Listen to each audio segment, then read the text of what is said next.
Micah Parsons' move to the Green Bay Packers is nothing short of a game-changer, and it's stirring up plenty of excitement and debate among NFL fans. But here's where it gets controversial. The Packers gave up 2 first-round draft picks and a Pro Bowl defensive tackle to land him. A bold gamble that hasn't been seen since they traded for Brett Favre in 1992. Is this a masterstroke or a risky overreach? Let's dive into the full story. Parsons, who had been growing increasingly anxious about his unresolved status with the Dallas Cowboys as the regular season loomed, finally saw the situation come to a head last Thursday. After receiving treatment for back tightness at the Cowboys facility, he made a call to his agent, David Mulugheta, urging him to finalize the trade.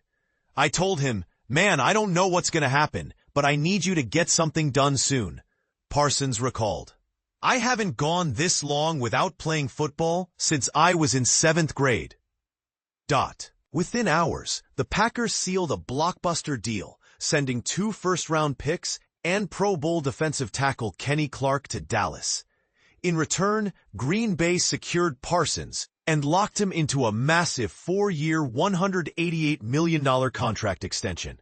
According to ESPN's Adam Schefter, the deal includes $120 million fully guaranteed at signing and $136 million in total guarantees, making Parsons the highest-paid non-quarterback in NFL history. This contract alone is enough to spark debate. Is it justified to invest so heavily in a defensive player, or does it set a risky precedent? The trade followed a tense training camp holdout, where Parsons sat out Cowboys practices due to his back issues. "I didn't want to miss out on opportunities, not just to support my family, but because of the brotherhood," Parsons said. "The guys wanted me on the field as much as I wanted to be there. They see me as a big brother, someone they rely on to help win games. I was worried about that, but now it's all settled." After the trade, Parsons flew to Green Bay on Friday, passed his physical, and signed his contract. He chose to wear jersey number 1, becoming only the 2nd Packers player to do so, and the first since the legendary Curly Lambeau wore it back in 1925-26.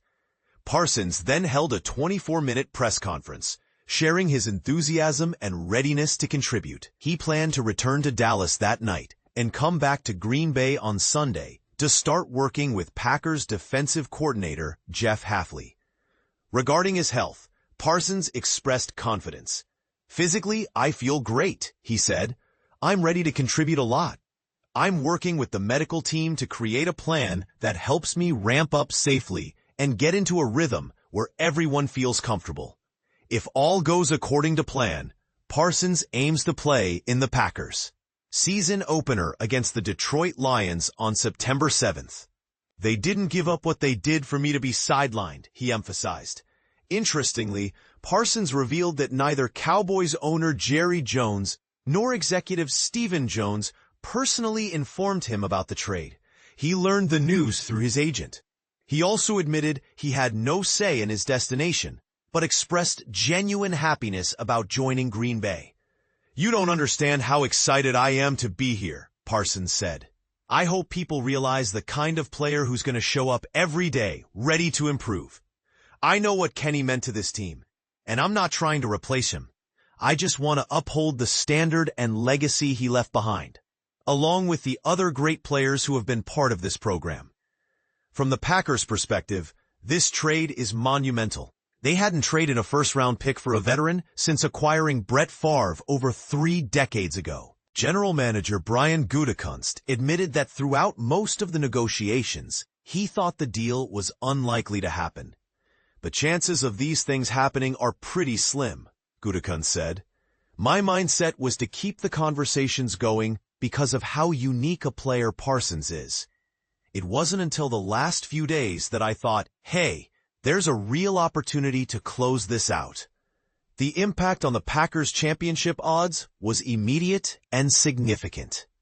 Before the trade, ESPN Bet had Green Bay at plus 2,000 to win the Super Bowl.